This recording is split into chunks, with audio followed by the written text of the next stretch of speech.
What's up, everybody? I am Jason Budden coming at you from the Ninja Brand Parkour Gym. Today we're going to go over part 4, the final part of the Slant Gainer progression that I've given to you guys and that I practice myself. We already went over frisbees in part 1. We went over back tucks in part 2.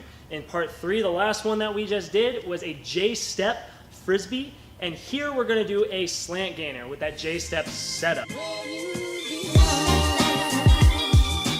Take all those parts, put them together, and hopefully by the end of this video you guys can do a Slant Gainer or at least have the concept. That way you guys can go and practice on your own.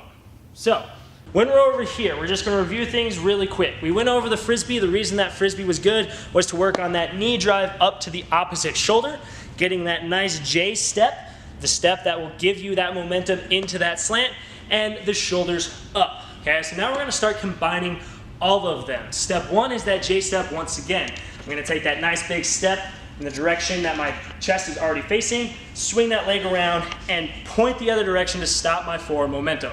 From here, we're going to set very similarly to that J-step frisbee. Instead of driving with your knee, we're now going to keep that leg nice and straight, and you're going to drive the leg up towards that opposite shoulder.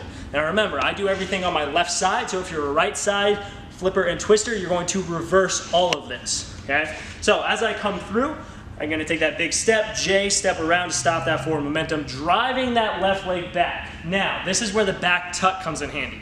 Your arms and your chin act exactly like a normal back tuck.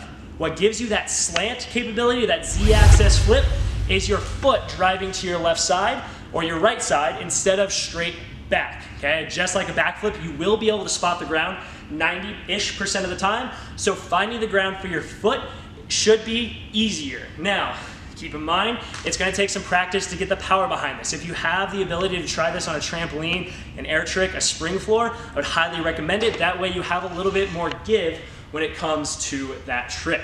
So when I'm here, let's walk through it one more time.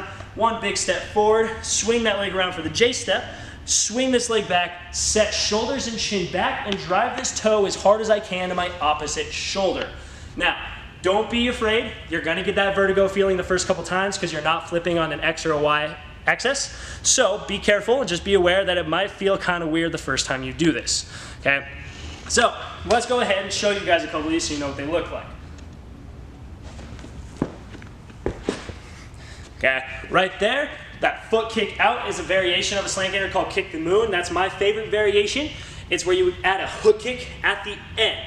Okay, this is a very popular move with trickers and it's a very popular setup for different power entrances if that's what you're interested in. Let's go ahead and hit another one of these.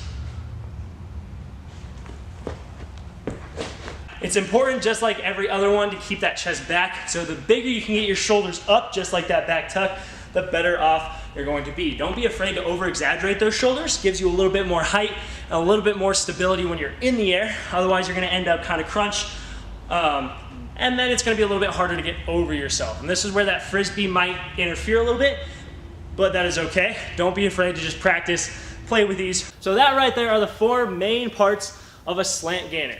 Okay, so if you practice those in sequence, you will get every technique, every motion that you need to perform the Slant Gainer, from the rotation to the kick to the being comfortable being upside down, and then finally being able to spot the ground and land off of that 1-foot takeoff. Okay, this is kind of a challenging move for those who have never done a 1-footed flip before, but it's by far one of the best ones to start with. Can't wait to see you guys next time. Once again, I'm coming at you from the Ninja Brand Parkour Gym. Don't forget to like and subscribe. I'll see you later.